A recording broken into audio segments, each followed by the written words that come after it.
Hello, नमस्कार। मैं नरेंद्र पांडे अपने चैनल एनएन टॉप के माध्यम से एक बार फिर आपके सामने। ये मैंने आपको बताया था कि मेरी ये श्रृंखला है जो आपको एक-एक आयोग, एक-एक संगठन जो भारत के राज्य व्यवस्था में महत्वपूर्ण स्थान रखते हैं उसके बारे में चर्चा करेंगे।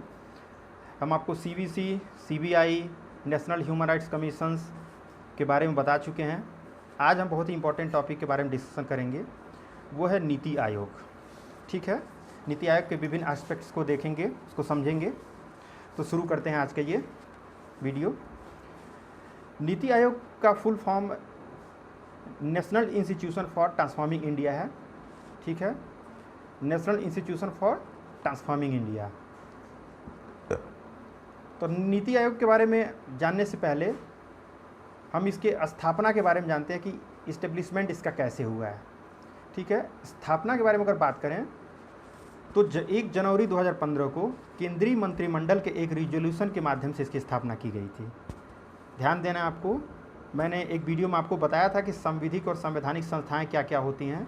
उन दोनों के बीच में जो अंतर है वो यही है कि जो संविधिक संस्थाएं होती हैं उसका निर्माण संसद द्वारा पारित कानून के तहत होता है, और जो संवैधानिक संस्थाएं होती हैं उसका संविधान के अनुच्छेद में जिक्र होता है।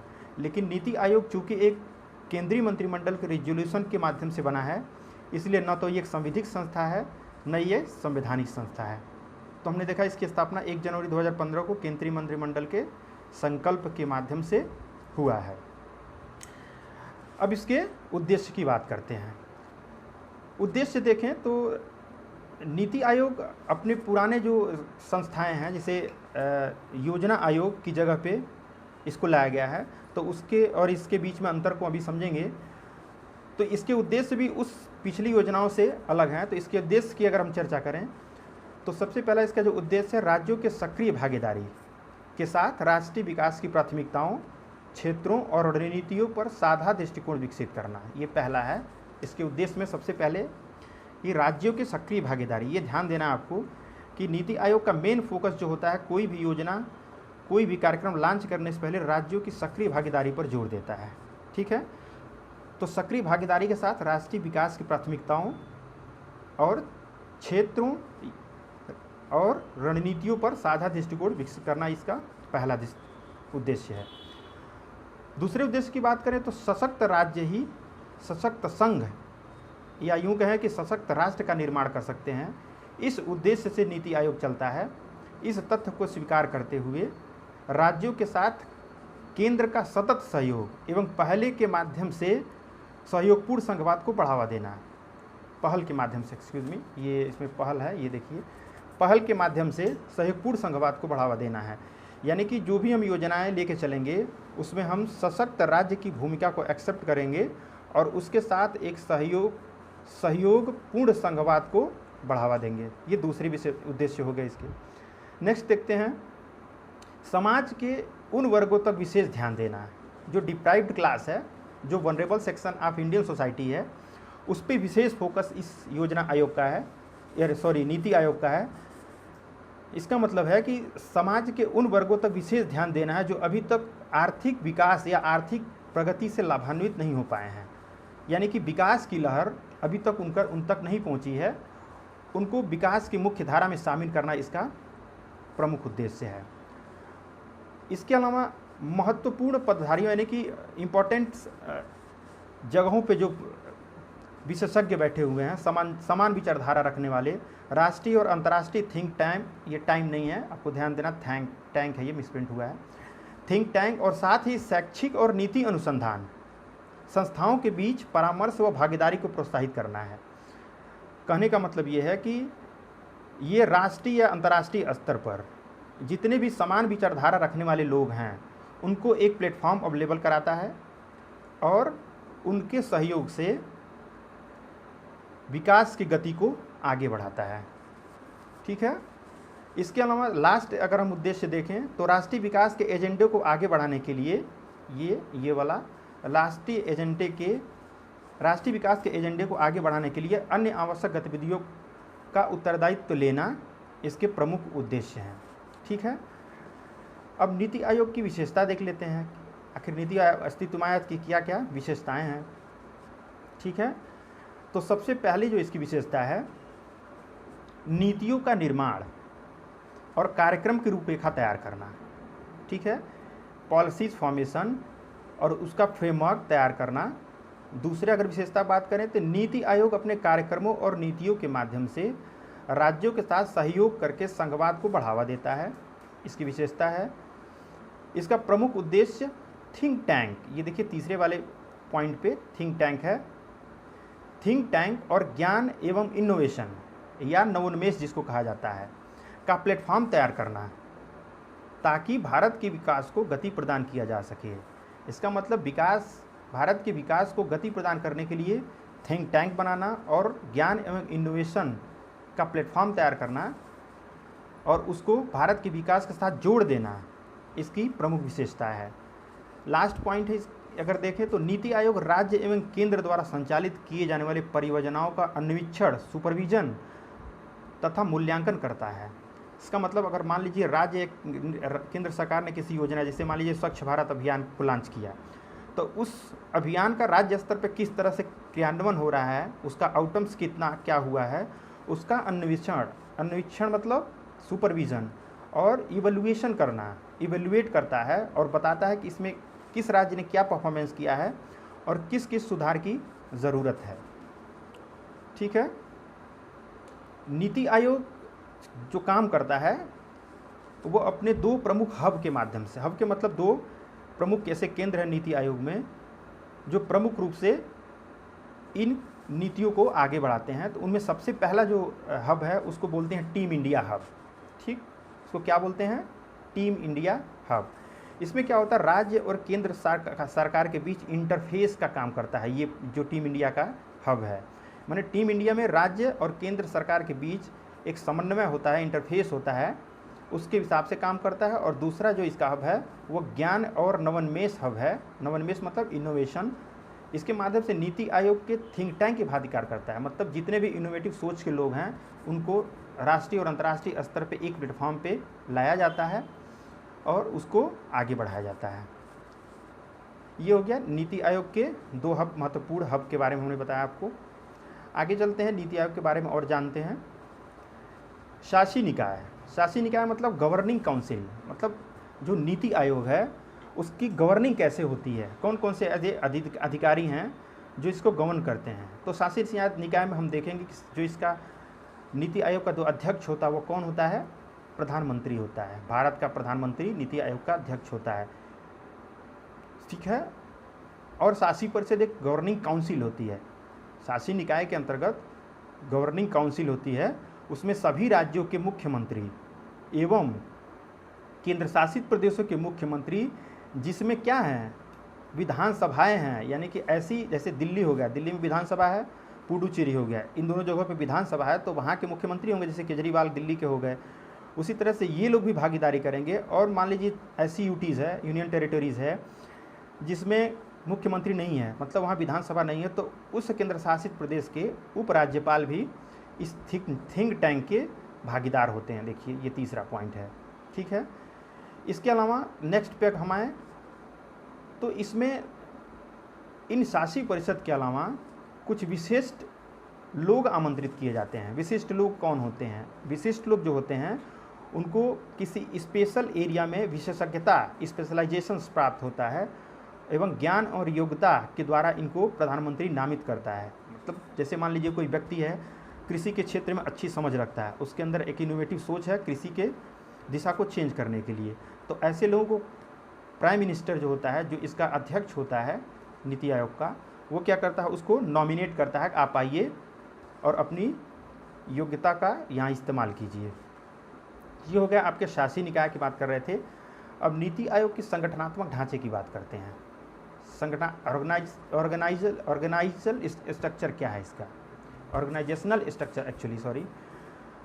तो नीति आयोग का संगठनात्मक ढांचा की हम बात करेंगे तो इसमें क्या होता है, एक अध्यक्ष मैंने बता दिया आपको, भारत का प्रधानमंत्री होता है, लेकिन उपाध्यक्ष जो होता है वो भारत के प्रधानमंत्री द्वारा नियुक्त, भारत के प्रधानमंत्री द्वारा नियुक्त कैबिनेट मंत्री के समकक्ष का व्यक्ति होता है, ठीक है, कैबिनेट मिनिस्टर नहीं होता है, यानी कि प्रधानमंत्री जिस व्यक्ति को भी इसके उपाध्यक्ष के पद पर नियुक्त करेगा उसकी जो हैसियत होगी वो कैबिनेट मिनिस्टर के समकक्ष होगी। अन्य सदस्य की बात करें तो राज्य मंत्री के पद के समकक्ष कुछ व्यक्ति होते हैं इसमें। ये जो होते हैं आपको पूर्णकालिक सदस्य ने बताया। अंशकालिक सदस्य में आ जाएंगे, अधिकतम 2 सदस्य हो सकते हैं जो प्रमुख विश्वविद्यालयों, शोध संगठनों एवं अन्य प्रासंगिक संस्थाओं से आते हैं। ये पदेन सदस्य के रूप में काम करते हैं, इनको प्राइम मिनिस्टर अपॉइंट करता है। ठीक है, अब देखते हैं हम पदेन सदस्य जो होते हैं ये भी प्रधानमंत्री के द्वारा ही नामित होते हैं, लेकिन इसमें एक और है। प्रधानमंत्री जो होता है पदेन सदस्यों में प्रधानमंत्री केंद्रीय मंत्रिपरिषद के अधिकतम 4 सदस्यों को भी इसमें नॉमिनेट कर सकता है। यानी कि जो इसके पहले हमने बताया कि जो विशेषज्ञ होते हैं, जैसे मान लीजिए ये दो अधिकतम विशेषज्ञ जो हैं, इसके अलावा पदेन सदस्य ऐसे भी हो सकते हैं जिनको प्रधानमंत्री द्वारा नामित किया जाए और वो मंत्रिपरिषद से होते हैं, जिनकी अधिकतम संख्या 4 होती है। ये हो गए आपके पदेन सदस्य। नेक्स्ट की तरफ बढ़ते हैं। मुख्य कार्यपालक अधिकारी होता है इसमें, जो एक निश्चित कार्यकाल के लिए मुख्य कार्यपालक अधिकारी मतलब जो होता है, जैसे इसके कार्यकाल को देखने के लिए ऑफिसर्स से, ऑफिसर्स क्या होता है, वो सचिव पद के, सरकार के सचिव पद के समकक्ष होता है। ठीक है, तो ये निश्चित कार्यकाल के लिए भी ये भी प्रधानमंत्री द्वारा नियुक्त किया जाता है और इसका जो पद होता है वो सचिव पद के समकक्ष होता है। और गवर्नमेंट या प्रधानमंत्री अगर आवश्यक समझें तो नीति आयोग के लिए एक सचिवालय भी बना सकते हैं। ठीक है, तो इस प्रकार हम देखते हैं इसके संगठनात्मक ढांचे की बात करें तो उपाध्यक्ष हो गया, सदस्य हो गए, अंशकालिक सदस्य हो गए, पदेन सदस्य, मुख्य कार्यपालक अधिकारी, ठीक है, और सचिवालय इसके प्रमुख घटक हैं।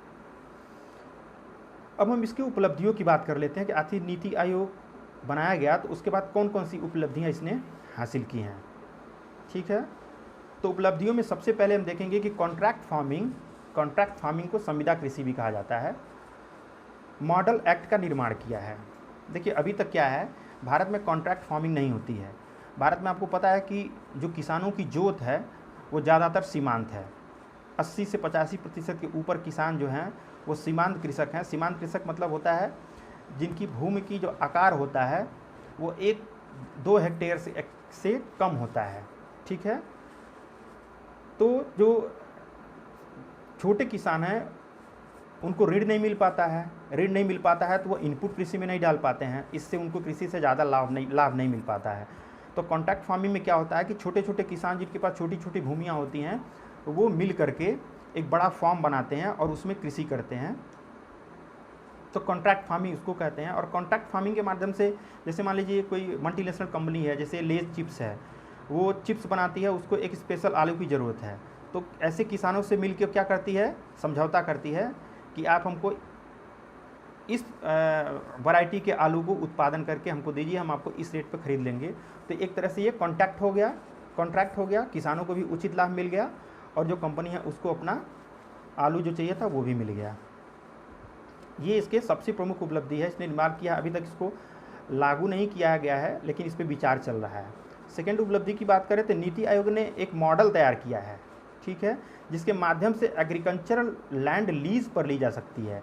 देखिए लीजिंग की व्यवस्था भारत में बहुत ढुलमुल रही है। लीज का मतलब जैसे हमको आप कृषि करने का एक विचार आया लेकिन हमारे पास लैंड नहीं है, ठीक है, तो हम ऐसे व्यक्ति से कोई एग्रीकल्चर लैंड लीज पे ले सकते हैं और उस पर कुछ वर्षों के लिए एग्रीमेंट करते हैं और उसको एक निश्चित राशि भी वापस उसको देते हैं और हम अपने इच्छा अनुसार उसका इस्तेमाल करते हैं। तो इसको क्या करते हैं, एग्रीकल्चरल लैंड लीज कहते हैं। तो इसका भी एक मॉडल नीति आयोग ने तैयार किया है, ठीक है। ये मॉडल जो तैयार हुआ है अगर इसको लागू करें स्टेट्स तो उस राज्य के किसानों को ज़्यादा फायदा होगा। अब आपको ध्यान ये देना है कि जो एक्ट तैयार किया जाता है कृषि से संबंधित उसको केंद्र सरकार लागू नहीं कर सकती है, क्योंकि संविधान की 7वीं अनुसूची में हम देखेंगे तो 7वीं अनुसूची में 3 विभाजन है, केंद्र की सूची, राज्य की सूची और समवर्ती सूची।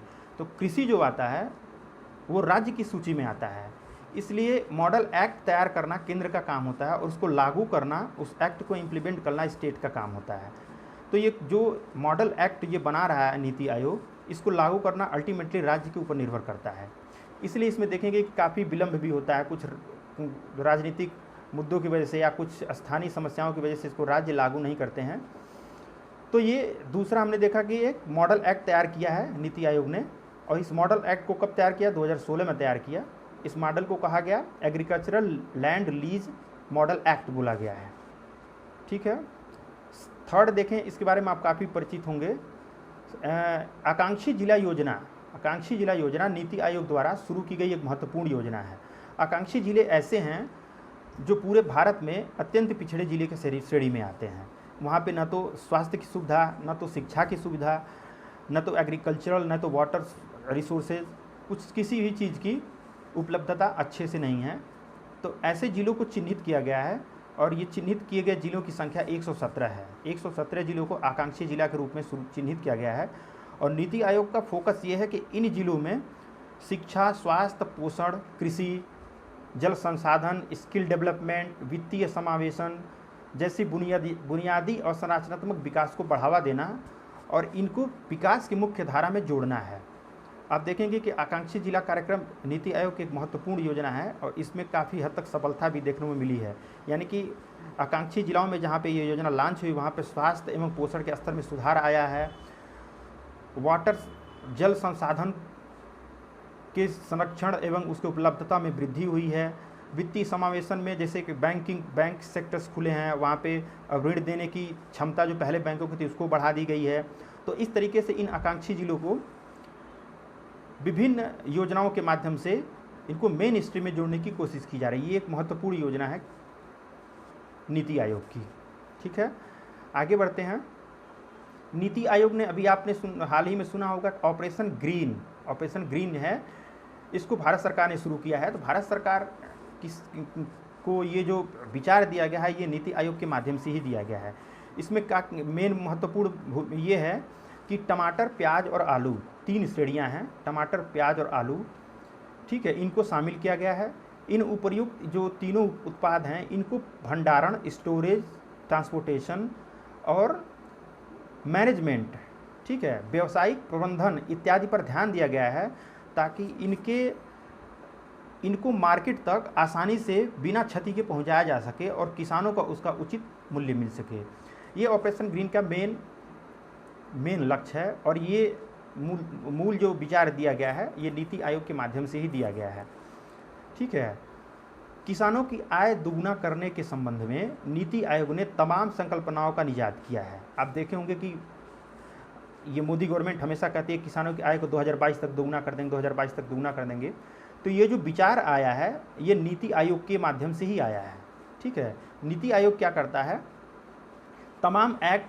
तमाम योजना ऐसी बनाया है जिससे किसानों को लाभ मिल सके। जैसे मार्केट एश्योरेंस स्कीम प्राइस है, deficiency procurement scheme, private procurement and stockist scheme इत्यादि हैं। ये टीम नहीं है, गलत है, ये मिसप्रिंट हो गया है, ठीक है। तो ऐसी योजनाएं हैं जो किसानों को उसके उत्पादों का उचित मूल्य दिलाएंगी, ठीक है। और 2022 तक कोशिश यही है कि किसानों की आय को दोगुना किया जाए, ठीक है। एक महत्वपूर्ण चीज़ आपको ध्यान देना है कि जब से नीति आयोग बना है, आपको पता है एक प्लानिंग कमीशन भंग कर दिया गया है। प्लानिंग कमीशन आप देखेंगे 14 अगस्त 2014 में, ठीक है, यानी कि 14 अगस्त 2014 में नीति आयोग को भंग कर दिया गया। तो जब नीति आयोग भंग कर दिया गया तो जो पंचवर्षीय योजनाएं होती थीं उसको भी समाप्त कर दिया गया, क्योंकि पंचवर्षीय योजना किसकी मुख्य योजना थी? योजना आयोग द्वारा इसको लॉन्च किया जाता था। तो जब योजना आयोग ही नहीं रहा तो पंचवर्षीय योजना की क्या ज़रूरत है? तो उस पंचवर्षीय योजना को हटाने के बाद नीति आयोग ने एक विजन डॉक्यूमेंट पेश किया है गवर्नमेंट के सामने, और विजन डॉक्यूमेंट को 3 भागों में बांटा गया है, ठीक है। ये 3 भाग कौन कौन से हैं? सबसे पहला 15 वर्षीय गवर्नमेंट एक्शन प्लान है, यानी कि एक लंबी योजना है। इसको दीर्घकालिक योजना बोलेंगे कि मतलब हम अगर 15 साल में एक प्रोजेक्ट पे काम करेंगे तो कौन कौन से आउटकम्स हमारे आएंगे, इसी को गवर्नमेंट एक्शन प्लान कहा गया। इसका प्रमुख लक्ष्य है जो सामाजिक लक्ष्य को प्राप्त करना, जैसे गरीबी हटाना, स्वास्थ्य तथा स्वच्छता स्तर में सुधार करना इत्यादि इसके प्रमुख लक्ष्य हैं। 15 वर्षीय है, उसको 2 भागों में बांटा गया है, ठीक है। जैसे एक 7 वर्ष है और एक 3 वर्षीय योजना है। तो 7 वर्ष की जो योजना है वो 2017 से लेकर के 24 तक चलेगी। इसको नेशनल डेवलपमेंट एजेंडा कहा जा रहा है। और जो 3 वर्षीय योजना है, यानी कि आपको पता है कि 2017 में 12वीं पंचवर्षीय योजना खत्म हो रही थी, तो 12वीं पंचवर्षीय योजना 2017 में खत्म हो रही है, उससे उस तिथि से लेकर के अगले 3 साल यानी कि 17 से 20 तक एक एक्शन एजेंडा चल रहा है। यानी कि अभी हम जिस उस पर काम कर रहे हैं, यानी जिसमें चल रहे हैं, पंचवर्षीय योजना समाप्त हो गई, उसके बाद ये 3 वर्षीय जो एक्शन एजेंडा है उसी पे गवर्नमेंट काम कर रही है, और तमाम उसी में देखेंगे स्वच्छ भारत अभियान, शौचालय निर्माण इत्यादि जो 3 वर्षीय योजना है उसी के तहत चल रही हैं। तो हमने देखा कि नीति आयोग पंचवर्षीय योजनाओं को समाप्त किया, उसके बाद 3 अपनी महत्वपूर्ण योजनाओं को पेश किया है, जिसको दीर्घकालिक रूप में इसको प्राप्त करने का लक्ष्य रखा गया है। अब हम आते हैं सबसे लास्ट और अंतिम महत्वपूर्ण बिंदु पे, आखिर नीति आयोग और योजना आयोग में अंतर क्या है, क्या ज़रूरत थी योजना आयोग को समाप्त करके नीति आयोग को लाने की। देखिए, इसका प्रमुख तर्क नीति आयोग ने यह दिया है कि चूंकि जब प्लानिंग कमीशन बना था या योजना आयोग बना था, उसका गठन कब हुआ था, मार्च 1950 में हुआ था, ठीक है, और सबसे पहली पंचवर्षीय योजना 1951 से 1956 तक रही है।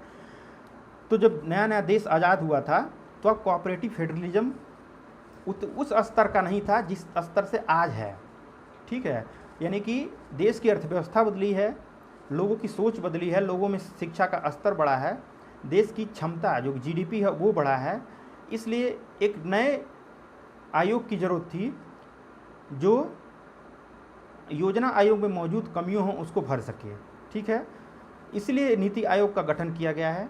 और नीति आयोग और योजना आयोग में अंतर की बात अगर हम करें तो सबसे पहले अंतर जो है, नीति आयोग एक सलाहकारी थिंक टैंक है, ठीक है, जबकि योजना आयोग एक संवैधानिक निकाय के रूप में कार्य करता था, जबकि इसे ऐसा दर्जा नहीं मिला था। इसका मतलब ये हुआ कि योजना आयोग भी एक गैर संवैधानिक और गैर संविधिक संस्था ही थी, लेकिन उसका कार्य ऐसा था जैसे लगता था कि संवैधानिक संस्था हो, जैसे वो रूल करता था, नियम बनाता था, पॉलिसीज़ बना के राज्यों को इम्प्लीमेंट करवाता था, उनको फंड भी एलोकेट करता था।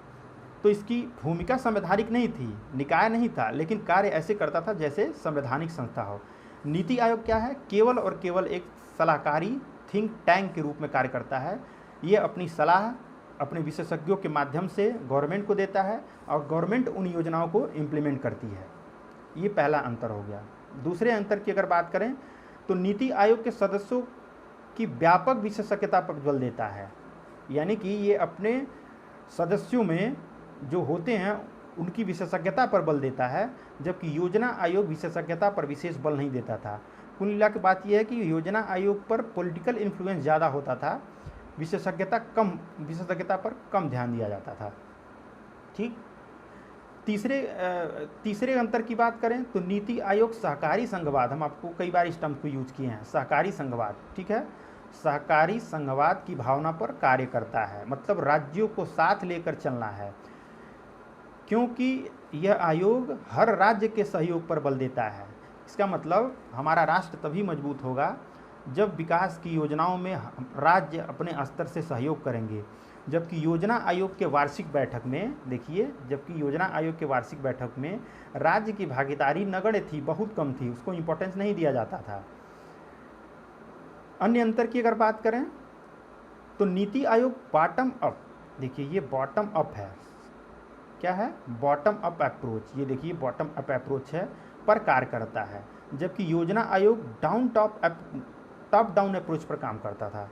बॉटम अप अप्रोच क्या होता है, बॉटम मतलब नीचे और अप मतलब ऊपर, मतलब बॉटम मतलब होता है कि नीचे के जो स्तर हैं उससे उठ के ऊपर की तरफ जो प्रशासनिक डेवलपमेंट है उस पर काम करता है। जैसे नीचे स्तर पर कौन है, राज्य हैं, राज्य के बाद केंद्र है, तो राज्यों के सहयोग से केंद्र के साथ सहयोग करने से जो अप्रोच डेवलप होगा उसको बॉटम अप अप्रोच कहते हैं। जबकि योजना आयोग टॉप डाउन अप्रोच पर काम करता है। टॉप डाउन मतलब केंद्र ऊपर है और राज्य नीचे हैं, उनको निर्देश देता था, मतलब उनके सहयोग प्राप्त करने की बजाय उनको निर्देश देता था। इसलिए NITI Aayog bottom up approach से कार्य करता है और योजना आयोग टॉप डाउन अप्रोच से कार्य करता था। अन्य अंतर की बात करें तो नीति आयोग नीतियों को लागू करने का अधिकारी नहीं है, ये ध्यान देना है आपको। नीति आयोग का काम ये नहीं है कि कोई नीति बनाए उसको लागू करें, ठीक है, वो सिर्फ थिंक टैंक है, सलाह देता है, नीतियों को लागू करना गवर्नमेंट का काम होता है, ठीक है। जबकि योजना आयोग क्या करता है, योजना आयोग क्या करता था एक्चुअली, योजना आयोग राज्य की नीतियाँ बनाता था, राज्य के लिए नीतियाँ बनाता था एवं स्वीकृत परियोजनाओं के लिए धन भी आवंटित करता था। देखिए ये कितना बड़ा डिफरेंस है, यानी कि ये वही अंतर है जो सीबीसी और सीबीआई में है। सीबीआई सिर्फ जांच करता है, सीबीसी सिर्फ अनुशंसा करता है, लेकिन यहाँ पे सीबीसी से तुलना नहीं करनी है आपको। नीति आयोग नीतियों को लागू नहीं करता है, थिंक टैंक के रूप में कार्य करता है और इसकी बहुत महत्वपूर्ण भूमिका इस समय देखी जा रही है। इसने बहुत सारे ऐसे उपलब्धियाँ हासिल की जिसका मैंने अभी जिक्र किया है आपको। तो योजना आयोग राज्य के लिए नीतियाँ बनाता था एवं स्वीकृति प्रदान करता था और धन भी देता था कि इन योजनाओं को इन जगहों पे व्यय करना है। लास्ट देखते हैं, लास्ट नीति आयोग धन आवंटित करने की शक्ति नहीं है, मतलब नीति आयोग को धन आवंटित करने की शक्ति नहीं है, जबकि योजना आयोग को राज्य सरकारों को धन आवंटित करने की शक्तियाँ प्राप्त थी। ये हमने आपको बताया है। तो कुल मिला के ये पूरी विशेषता हम देखे हैं और उसके अंतर देखें योजना आयोग और नीति आयोग के बारे में। ठीक है, ये आप उम्मीद करते हैं कि आपको पूरा अप्रोच डेवलप हुआ होगा कि नीति आयोग क्यों बनाया गया, ये क्यों योजना आयोग से कैसे अलग है और दोनों में अंतर क्या है। ठीक है, अपना फीडबैक ज़रूर दीजिएगा, अपना ध्यान रखिएगा। अगर वीडियो अच्छा लगे तो लाइक करिए और शेयर करिए। बहुत बहुत धन्यवाद।